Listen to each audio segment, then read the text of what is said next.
राशि के लोगों के लिए कैसा रहेगा? पहले से ढैया बेचारा कोई ऊपर चल रहा है, जी। अर्धग्रहण लग गया तो खराब है भाई, थोड़ी सेहत खराब रहेगी, चिंताएं बढ़ जाएंगी, पैसा कहीं से आएगा नहीं, तो ये खराब जाने वाला है, अच्छा जाने वाला नहीं है। सितंबर का महीना सिंह राशि के लोगों के लिए कैसा रहेगा? प्रोफेसर, इनके ऊपर तो ढैया भी चल रहा है, क्या इनकी बागडोर ऐसे ही बनी रहेगी या कुछ फायदा भी होगा उन्हें इस महीने? सितंबर के महीने में सिंह राशि का जो मालिक है सूर्य देव, वो लगन में ही रहेगा जी, केतु के साथ। केतु के साथ। तो पहले से ढैया बेचारा कोई ऊपर चल रहा है, ऊपर से सूर्य देव वहीं पे आ गए और साथ में अर्धग्रहण लग गया तो खराब है भाई।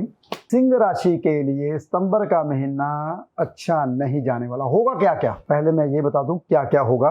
जब सूर्य के साथ केतु होता है तो थोड़ी सेहत खराब रहेगी, ऐसा ना मन के ऊपर बोझ रहेगा, तनाव बढ़ेगा, आपका बनते कामों में रुकावटें होंगी, जो काम आपके बन रहे थे ना वो एक रुकने शुरू हो जाएंगे, चिंताएं बढ़ जाएंगी।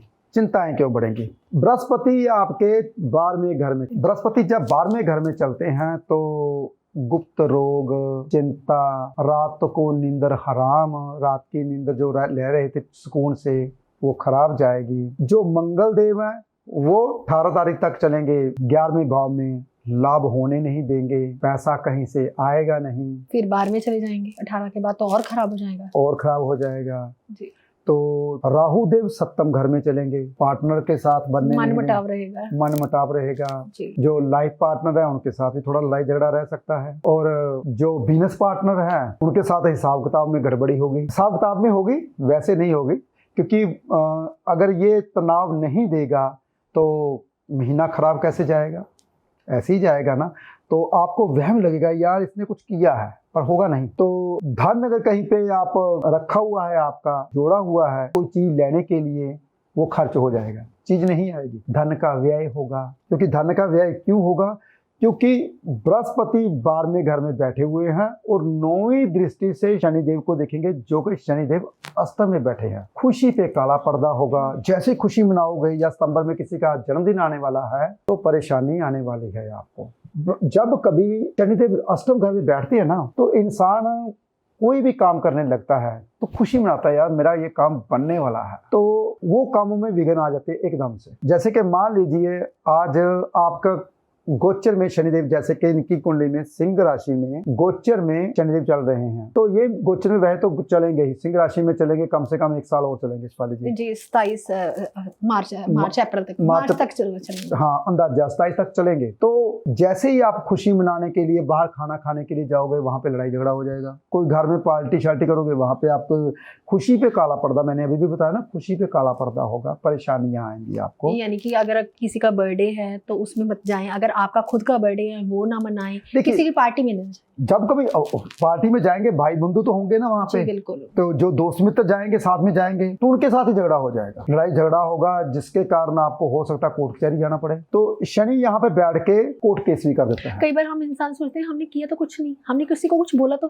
है नहीं। तो यही होता है कि हमें लगता है किसी की नजर लग गई या किसी ने हमें हमारे ऊपर कुछ किया हुआ है। ये सब शनिदेव का कमाल होता है जब कभी अष्टम में आ जाए। जी। तो कहते क्या है, शनिदेव जो दोस्त है आपका बहुत अच्छी बन रही होती है, आप शरारत से कोई बात बोल देते हो, वो दिल को लग जाती है, वही बात आपके लिए रिश्ते खराब करवा, तो ये खराब जाने वाला है, अच्छा जाने वाला नहीं है।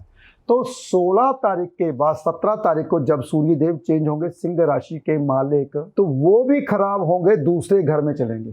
दूसरे घर में बुध देव भी चेंज हो जाएंगे जी 6 तारीख के बाद। तो बुध सूर्य दूसरे घर में चलेंगे तो वो धन नहीं होंगे, खराब क्यों होंगे शिवाली जी? अच्छे नहीं होंगे जी। थोड़ा सा फर्क पड़ेगा, लेकिन खराब होंगे वो इसलिए खराब होंगे क्योंकि शनिदेव अष्टम में बैठ के सीधा उस राशि को देखेंगे सप्तम दृष्टि से जी। फिर वो भी खराब, कुछ परिस्थिति में सुधार आएगा, कुछ सुधार आएगा, लेकिन वो ज्यादा नहीं आ पाएगा क्योंकि शनिदेव भी वहां पे सप्तम दृष्टि से वो पहले से ही सूर्य देव को अच्छा नहीं समझते जी। बिल्कुल, उनकी आपस में बनती नहीं है। हालांकि सूर्य देव के पुत्र हैं शनिदेव, जब सूर्य शनिदेव के घर में आते हैं तो अच्छा होता है, क्योंकि जब पिता अपने पुत्र के घर में जाता है, चाहे ना बनाए, तो पिता को होता है यार मेरा बेटा ऐसे है, चलो कोई बात नहीं, अच्छा रह रहा है, कोई दिक्कत नहीं है।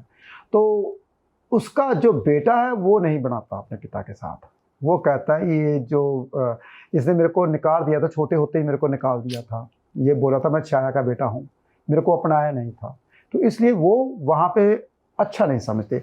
जब शनिदेव सूर्य को देखते हैं, पिता और पुत्र की लड़ाई हो जाती है, झगड़ा हो जाता है। तो 16 तारीख के बाद, 17 तारीख के बाद मान लीजिए 13 दिन में आप पिता और पुत्र की बननी बंद हो जाए। किसी भी छोटी छोटी बात के ऊपर बहस हो सकती है। बहसना नहीं है भैया आपने बिल्कुल पिता के साथ, क्योंकि ये जो 17 तारीख के बाद आपकी लड़ाई होने के चांस बहुत ज्यादा है, झगड़ा होने के चांस। जब सूर्यदेव वहां पे आ जाएंगे तो एक चीज अच्छी हो जाएगी, जो पार्टनर के साथ लड़ाई झगड़ा हो रहा था वो बंद हो जाएगा जी। पार्टनर के साथ जो लड़ाई झगड़ा। लेकिन शनि और सूर्य जब आमो सामने बैठते हैं या फिर इकट्ठे बैठ जाते हैं तो कहते हैं शुक्र खराब हो जाता है। शुक्र होती है पत्नी और पिता के लिए शुक्र होती है आपकी माँ, तो वो भी खराब होता है। यानी कि माता परेशान हो जाएगी या फिर पत्नी परेशान हो गई। आपको जो परेशान कर रहे थे वो नहीं करेंगे, वो खुद परेशान हो जाएंगे। इसलिए जब कभी 16 तारीख के बाद सूर्यदेव आएंगे तो आपके लिए कुछ सुधार होगा, लेकिन कहते हैं कि 100 में से 80% नुकसान ही रहेगा, 20% आपको सुधार होने की संभावना बढ़ जाएगी, 25% लगा लो। तो ये महीना आपका भी अच्छा नहीं जाने वाला, खराब जाने वाला है, ऊपर से ढैया है।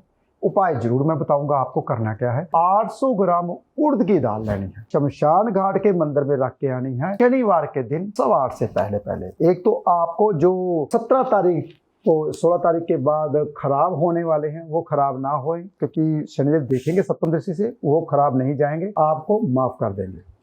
और एक उपाय मैं आपको दूंगा बृहस्पति का, जो कि 12वें घर में बैठ के अचानक खर्चे करवाएंगे, आपको पता नहीं चलेगा कहाँ से बनते बनते कामों में रुकावटें आ जाएंगी। तो उसके लिए आपने क्या करना है, 1.25 किलो चने की दाल आपने धार्मिक स्थान पे देनी है गुरुवार के दिन 8:15 से पहले एक दफा दे दीजिए, बहुत है। और साथ में आपको मैं केतु का उपाय जरूर दूंगा, क्योंकि सितंबर के महीने थोड़ी थोड़ी सर्दी आ जाती है, या फिर सर्दियों में काला सफेद कंबल ले लीजिए, किसी भी गरीब को दीजिए। आप शनिवार के दिन भी दे सकते हैं और बुधवार के दिन भी दे सकते हैं, गुरुवार के दिन भी दे सकते हैं। बुधवार, गुरुवार यानी कि वीरवार और शनिवार के दिन, ये तीनों वार आप दे सकते हैं। काला सफेद कंबल किसी भी मंदिर के किनारे कोई गरीब बैठा हो मंदिर के किनारे, तो आप दे सकते हैं। इससे भी आपका केतुदेव नुकसान नहीं करेंगे। जो आपका 16 तारीख से पहले खराब जाने वाला है 100%, वो भी खराब नहीं जाएगा। देखिए मैंने आपको 3 उपाय बता दिए, लेकिन इसके ऊपर ढैया भी चल रहा है, तो एक उपाय लास्ट और बताऊंगा। सूर्य को अर्घ जरूर दें, हो सके तो सूर्य देव के 12 नाम लेकर। अगर ऐसा करते हो तो सिंह राशि के लिए मैं दावे के साथ बोलता हूँ, ये जो सितंबर का महीना खराब जाने वाला ना, बिल्कुल खराब नहीं जाएगा जी। सिंह राशि के लिए सितंबर का महीना अच्छा नहीं जाने वाला, हालांकि ढैया भी चलेगा, मानसिक तनाव रहेगा, गुप्त चिंताएं रहेंगी। तो प्रोफेसर ने बताया कि 16 तारीख के बाद कुछ परिस्थितियों में सुधार हो जाएगा, लेकिन उसके लिए आपको बहुत सारी रेमेडीज दी हैं। अगर आप इस महीने ये वाले उपाय करते हैं तो आपको बहुत बहुत लाभ होगा।